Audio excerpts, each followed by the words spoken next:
विषय पर अपने विचार प्रस्तुत करने का अवसर प्राप्त हुआ है।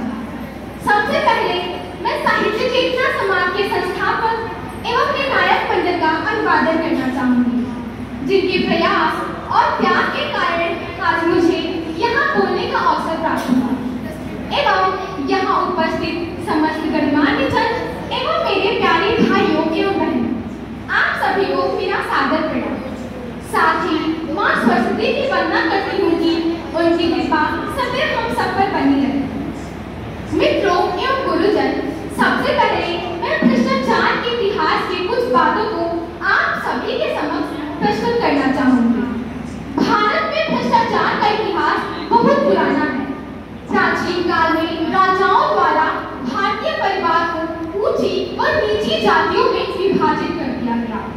यहीं से संभवतः भ्रष्टाचार की शुरुआत हुई, जिससे हमारा सामाजिक ढांचा कमजोर हो गया। फलस्वरूप विभिन्न आक्रमणकारी तथा अंग्रेज भारत पर शासन करने में सफल रहे। भारत की आजादी से पूर्व अंग्रेज अपनी सुविधाएं प्राप्त करने के लिए हमारे देश के व्यक्तियों को धन देना प्रारंभ किया। राजे रजवाड़े और साहूकारों को धन देकर उनसे वे सब प्राप्त कर लिया करते थे जो उन्हें चाहिए था। अंग्रेज भारत के रईसों को धन देकर अपने ही देश के साथ गद्दारी करने को कहा करते थे और ये रईस वैसा ही करते थे। बाबरनामा में उल्लेख है कि कैसे मुट्ठी भर बाहरी हमलावर भारत की सड़कों से गुजरा करते थे।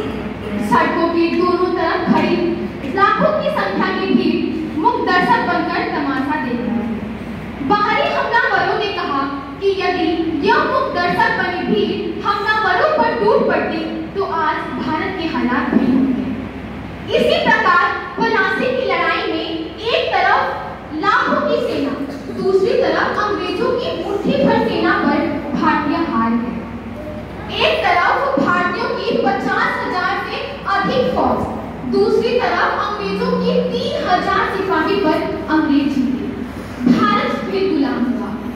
बख्तियार खिलजी ने जब नालंदा पर आक्रमण किया तो क्या हालात थे?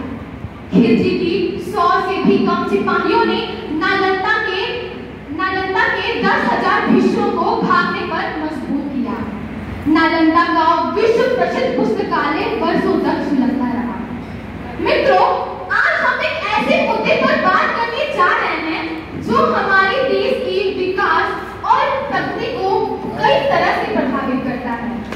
यह हमारे बुनियादी ढांचे को कमजोर करते जा रहा है।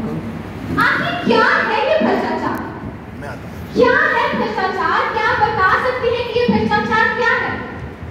यह एक ऐसा अपराध है जिससे व्यक्तिगत लाभ के लिए व्यक्ति पद का दुरुपयोग करता है। भ्रष्टाचार से अमीर और अमीर होते जा रहा है, वहीं गरीब और गरीब होते जा रहा है। जो सुख सुविधाएं सामान्य जन तक पहुंचनी चाहिए वो पहुंच ही नहीं पाता। इससे देश की अर्थव्यवस्था का बड़ा नुकसान होता है। जो धन देश के विकास के लिए होता है वो धन निजी सुख सुविधाओं में खर्च कर दिया जा रहा है। इससे सुविधाएं लंबित हो जाती हैं। इस आर्थिक युग में व्यक्ति रातों रात अमीर बन जाना चाहता है, फिर चाहे अमीर बनने की राह कैसे हुई हो। युवा पीढ़ी भी भ्रष्टाचार को प्रोत्साहन देने में पीछे नहीं हटती।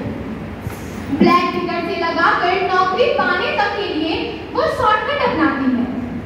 भ्रष्टाचार को ध्यान में रखते हुए मुझे एक कविता याद आ रही है। मैं आप सभी के समक्ष कुछ पंक्तियां प्रस्तुत करना चाहूंगी। राजाओं की रजवई गई, जमींदारों की गई जमींदारी। राजाओं की रजवई गई, जमींदारों की गई जमींदारी।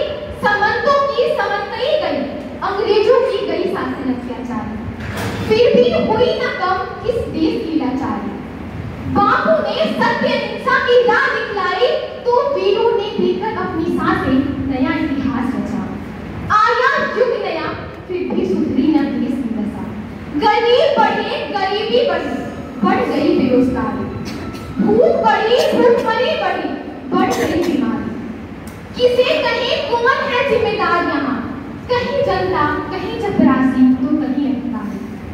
डकैतियां भी होती हैं भरे बाजार में, डकैतियां भी होती है भरे बाजार में, मजदूर भी लुटता, किसान भी लुटता, लुट जाता व्यापारी। बिकता भी है यहाँ सब कुछ, बिकता भी है यहाँ सब कुछ, कहीं बिकती नौकरी, कहीं कानून बिकता, कागज की मोल बिक जाती ईमानदारी। अपने ही देश में फैल रही ये महामारी कब खत्म होगी देश की लाचारी, कब खत्म होगी इस देश की लाचारी। भारत में भ्रष्टाचार एक ऐसा मुद्दा है जो केंद्रीय, राज्य और स्थानीय संस्थानों की अर्थव्यवस्था को कई तरह से प्रभावित कर रहा है। भारत की अर्थव्यवस्था को ठप करने का जिम्मेदार भ्रष्टाचार को ही माना जाता है। ट्रांसपेरेंसी इंटरनेशनल द्वारा दिए गए एक अध्याय में दर्ज किया गया है कि 62% से अधिक भारतीयों ने किसी न किसी समय पर नौकरी पाने के लिए रिश्वत दी है। अंत में बस यही कहना चाहूंगी कि देश की दशा बदलनी है तो अंगारों पर चलना होगा। देश की दशा बदलनी है तो अंगारों पर चलना होगा।